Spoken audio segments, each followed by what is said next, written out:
मैं रानी मुखर्जी इस धरती, आसमान, वायु, अग्नि, जल सबको साक्षी मानकर ये प्रतिज्ञा लेती हूँ कि आज के बाद गृहस्थ जीवन हमेशा के लिए त्याग दूंगी। तभी वहाँ पर उसके सास ससुर, उसका पति विक्रम, देवरानी राधिका, देवर गगन सब आ गए। भैया लगता है भाभी कोई सपना देख रही हैं। तभी उसने अपनी आंखें खोल दी। मैं कोई सपना नहीं देख रही हूँ। जो आप लोगों ने सुना बिल्कुल सही सुना। मैंने संन्यास ले लिया है। मैं गृहस्थ जीवन त्याग रही हूँ और विक्रम जी मेरे लिए जल्दी से एक बढ़िया सी भगवा रंग की साड़ी लेकर आइए। तुम तो मोह माया से आजाद हो चुकी हो, अभी भी बढ़िया सी साड़ी चाहिए? सन्यासी का मतलब उसे ना ही अपने कपड़ों का बोध रहता है और ना ही खाने पीने का। पागल हो गए हो क्या? बिल्कुल, मैंने रील्स में देखा था जो औरतें संन्यास लेती हैं वो भगवा रंग का कपड़ा पहनती हैं, वरना उन्हें सन्यासी नहीं माना जाता है। जल्दी से जाओ, मेरा समय व्यर्थ मत करो। बालक? बालक? बहू, विक्रम तुम्हारा बालक नहीं पति है। एक सन्यासी के सामने सभी बालक समान ही होते हैं। जल्दी से साड़ी लेकर आइए वरना आपको बहुत बड़ा पाप लगेगा। हाँ, लेकिन तब तक तुम अपना फैसला मत बदल देना। उसने घूर कर विक्रम को देखा, लेकिन इतने में विक्रम भाग कर गया और उसके लिए भगवा रंग की साड़ी ले आया। लेकिन वो सन्यास आखिर लेना क्यों चाहती थी, इसके लिए कहानी में थोड़ा पीछे चलना होगा। कुछ महीनों पहले विक्रम की पत्नी रोज रोज कुंभ मेले वाली रील्स देखा करती थी। अरे बहू, सुबह से लेकर शाम तक दिन भर मोबाइल में लगी रहती हो, खाना बना लो कम से कम। सासू माँ, राधिका से बोल दो ना, वो बना लेगी। वो बेचारी सबके कपड़े धो रही है, दोपहर खत्म होने वाली है, अभी तक खाना ही नहीं बना। तभी राधिका कपड़े धोकर वहाँ पर आ गई। रहने दो सासू माँ, भाभी को मोबाइल ने बहुत आलसी बना दिया। मुझे तो बहुत भूख लगी है, इसलिए मैं ही जा रही हूँ खाना बनाने। देवरानी जी बहुत बहुत धन्यवाद तुम्हारा, वरना सासू माँ तो मेरी खोपड़ी चट कर जाती। राधिका जाकर खाना बनाने लगी। जेठानी फिर से मोबाइल देखने लगी। मोबाइल में वो किसी सन्यासी का प्रवचन देख रही थी। मैं मोह माया से तंग आ चुकी थी और कहते हैं सन्यास में ही ईश्वर के दर्शन हो सकते हैं। गृहस्थ जीवन में व्यस्त रहेंगे तो कोई आपको अपने अंदर झांकने ही नहीं देगा। इन सन्यासियों का जीवन कितना सुकून भरा रहता है, न कोई काम करने को कहता होगा और न ही कोई बोझ होता होगा। यहाँ तो जब देखो मुझे खाना बनाने के लिए ताने मिला करते हैं। लगभग 1 घंटे में राधिका ने खाना बनाकर तैयार कर दिया। सभी लोग खाने की टेबल पर बैठ गए, लेकिन जेठानी अभी तक मोबाइल ही देख रही थी। तभी राधिका ने अंदर से आवाज दी, सासू माँ खाना बन चुका है। अरे बहू, चुपचाप मोबाइल रख दे और कम से कम थोड़ी राधिका की मदद कर दे। खाना नहीं बना सकती, परोस तो सकती है। उसने अपनी सास की बात को अनसुना कर दिया। इस बात से उसका पति विक्रम नाराज हुआ। वो उठा, उसका मोबाइल छीना और जमीन पर पटक दिया। ये सब कुछ इस मोबाइल की वजह से ही हो रहा है। जब देखो तब मोबाइल में ही लगी रहती हो। कम से कम छोटी बहू का हाथ तो बटा लिया करो। मैं उसकी मदद करने ही वाली थी, लेकिन आपने मेरा मोबाइल तोड़ दिया। अब मैं कोई काम नहीं करूंगी। आप लोगों को खाना खा लीजिए, मैं नहीं खाऊंगी। ठीक है, मत खाओ, यहीं बैठी रहो। रहने दे बेटा, मैं ही छोटी बहू की मदद कर देती हूँ जाकर। राधिका और उसकी सास मिलकर खाना ले आई और सभी लोग खाना खाने लगे। ऐसे ही समय बीत रहा था। रात में राधिका की जेठानी को भूख लगी। वो उठकर वहाँ से जाने लगी। तभी उसके पति की नींद खुल गई। क्या हुआ, अब भूख लग गई ना? नहीं, मुझे कोई जरूरत नहीं है खाने की। मैं तो बस बाथरूम तक जा रही हूँ। बाथरूम का बहाना बनाकर वो किचन में गई। फ्रिज में देखा ढेर सारे फल मिठाई रखे थे, सारे उसने खत्म कर दिए। अब वो कभी अपने पति का तो कभी राधिका के मोबाइल में रील देखा करती थी। हर वक्त उसे काम के लिए ताना दिया जाता था, जिस वजह से वो परेशान होकर एक दिन घूमने के लिए बाहर निकल गई। तभी उसे जंगल में कुछ सन्यासी औरतें मिली। आप लोग तो मुझे सन्यासी लग रही हैं। क्या आप लोगों ने सन्यास ले रखा है? हाँ पुत्री, हम सभी लोगों ने सन्यास ले रखा है। हमने सारी मोह माया और गृहस्थ जीवन त्याग दिया है। जिसको जिस चीज की जरूरत होती है भगवान किसी न किसी तरह उसे वहाँ पहुँचा ही देता है। दरअसल मैं भी सन्यास लेना चाहती हूँ। क्या मैं आप लोगों के साथ रह सकती हूँ? देखो पुत्री, हर किसी को लगता है कि सन्यासी का जीवन बहुत सरल होता है, लेकिन ऐसा होता नहीं है। क्या तुम अपना घर, परिवार, रिश्ते, नाते, मोह माया सब कुछ छोड़कर यहाँ आ सकती हो? मैं बहुत तंग आ चुकी हूँ। मैं भी आप लोगों को ज्वाइन करूंगी।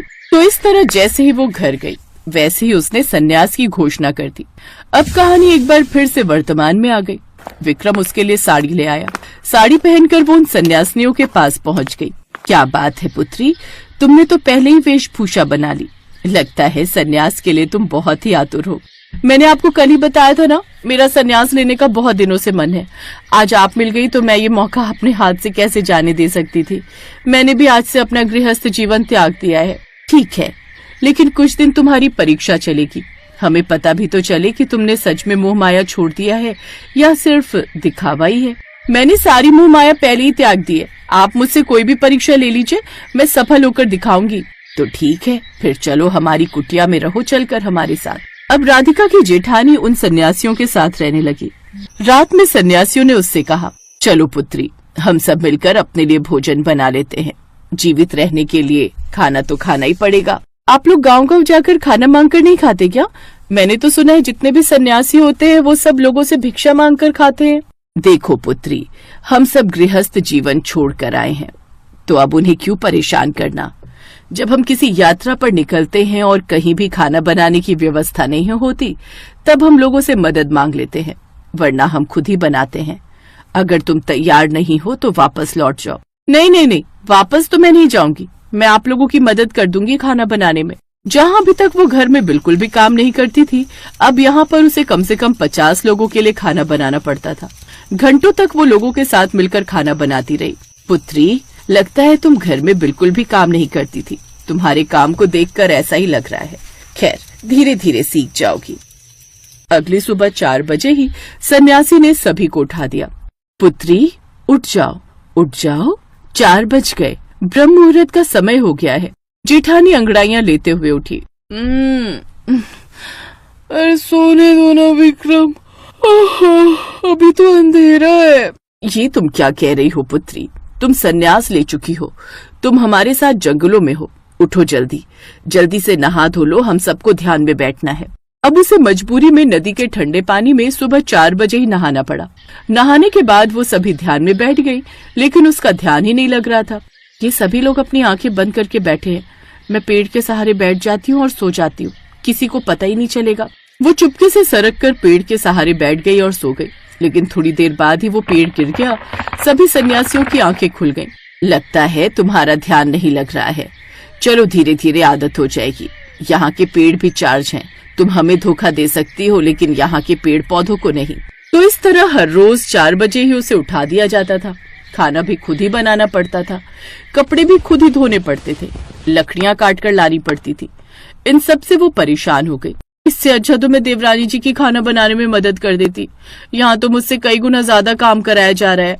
ऐसे ही धीरे धीरे 1 हफ्ता बीत गया और वो सन्यासियों के साथ रहकर परेशान हो गई। तभी एक दिन, पुत्री, तुम्हारी सभी परीक्षाएं तो पूरी हो गई, लेकिन तुम एक में भी सफल नहीं हो पाई पूरे तरीके से। लेकिन एक आखिरी परीक्षा बाकी है।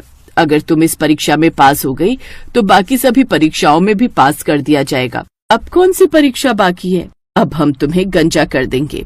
तुम्हें अपने बालों का त्याग करना होगा हमेशा के लिए। सभी सन्यासियों ने शुरुआत में यही किया था। अरे नहीं नहीं, मैं अपने बालों का त्याग नहीं कर सकती। मेरे इतने घने सुंदर बाल हैं, मैं गंजी नहीं हो सकती, बहुत बुरी लगूंगी मैं। लेकिन तुमने तो सारी मोह माया त्याग दी थी, फिर अपने बालों से इतना मोह क्यों?